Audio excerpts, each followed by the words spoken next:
Homeo বন্ধুরা, এই যে রুগী বয়স ৬২ বছর, উনি অত্যন্ত কষ্ট পাচ্ছে শরীরের কিছু রোগের জন্য। এনার অত্যন্ত কষ্ট হচ্ছে প্রস্রাবে, হার্ট, শ্বাসকষ্ট, ডায়াবেটিস, কিডনি এবং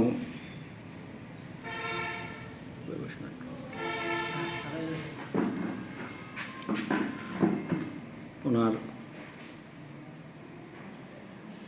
প্রস্রাবটা খুব আস্তে আস্তে হচ্ছে। আপনার প্রস্রাব খুব আস্তে আস্তে হচ্ছে? হ্যাঁ, আস্তে আস্তে, কিন্তু কষ্ট হয়। প্রস্রাবটা ঠিক মতো হচ্ছে না, জ্বালা পড়া হচ্ছে। যাক, যেটা বলতেছিলাম যে রোগীর রক্ত পরীক্ষা করা হয়েছে, যেখানে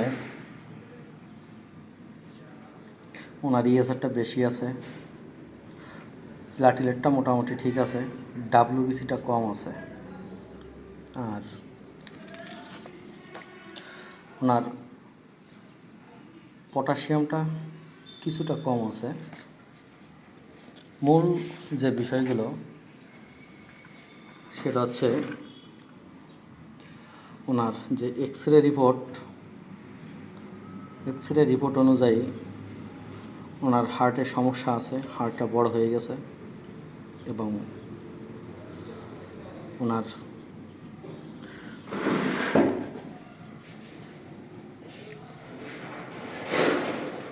পোস্টেট গ্ল্যান্ড, এখানে যদি সেটা করেনি, যে পোস্টেট গ্ল্যান্ড মনে হচ্ছে বড় হয়ে গেছে।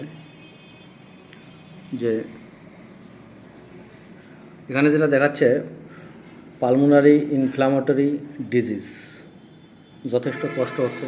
যদি উপসর্গগুলো সেরকম দেখা যাচ্ছে না, এক্স রের কাগজ এটা ধরা পড়ছে।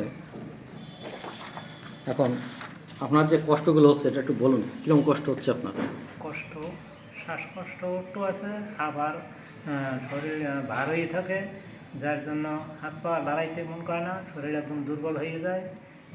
তারপর হজম শক্তিও কম, খাইলে একবার মনে হয় যেন আর ক্ষুধা লাগে না, পায়খানা পেশাব ক্লিয়ার মতো হয় না, আর পেশাব করতে গেলে খুব কষ্ট হয়। মধ্যে মাঝে ভুল বয়স ২-১বার একটু ঠিক মতো হয়, তা আবার পেশাব করতে গেলে পেশাব ধরিয়ে রাখা যায় না এবং পেশাব খুব দ্রুত বেগে যাইয়ে পেশাব করা লাগে, চাপিয়ে রাখা যায় না। আপনার কি ক্যাথিটার পরানো হয়েছিল? প্রস্রাবদ্বারে কোনো পাইপ ঢুকানো হয়েছিল? হ্যাঁ, পাইপ ঢুকানো হয়েছিল। প্রস্রাবদ্বারে পাইপের মাধ্যমে আমি 13 দিন পর্যন্ত পাইপের মাধ্যমে প্রস্রাব করছেন। হ্যাঁ, তার মানে নিশ্চিত বলা যাচ্ছে যে ওনার পোস্টেট গ্ল্যান্ডটা বড় হয়ে গেছে, যার কারণে প্রস্রাব হচ্ছে না। যাক, এটা গেল অ্যালোপ্যাথি প্রসঙ্গ। এখন দেখা যাক আমাদের হোমিওপ্যাথি এই দুরারোগ্য ব্যাধিকে কীভাবে মুক্তি দেওয়া যায়। ওনার কেস অপারেশন করতে হবে পোস্টেট গ্ল্যান্ড, এবং বাকি যে সমস্যাগুলো ডায়াবেটিস, কিডনি, ওনার সারা জীবনই অ্যালোপ্যাথি অনুসারে খেতে হবে। এখন হোমিওপ্যাথির কাছে আসছে, দেখি আমাদের হোমিওপ্যাথি ইগল চক্ষু দিয়ে ওনার সমস্যাগুলো ধরার চেষ্টা করি। রিপোর্টটা লিখলাম, ওনার বাবার প্যারালাইজড, মার স্ট্রোক, ভাই বোন প্যারালাইজড, মাথা ব্যথা, মাদার প্যারালাইজড। ওনার অতীতে অনেকগুলো আসিল হয়েছিল। রোগী শীতকাতর, উঁচু জায়গা থেকে পড়ে যায়, পিছনে কেউ হাঁটে, প্রস্রাবে জ্বালা পড়া। আমি বারবার বলছি, চর্মরোগ চাপা দেওয়ার পরেই যথেষ্ট পরিমাণ দুরারোগ্য রোগগুলো এখন দেখা যাচ্ছে।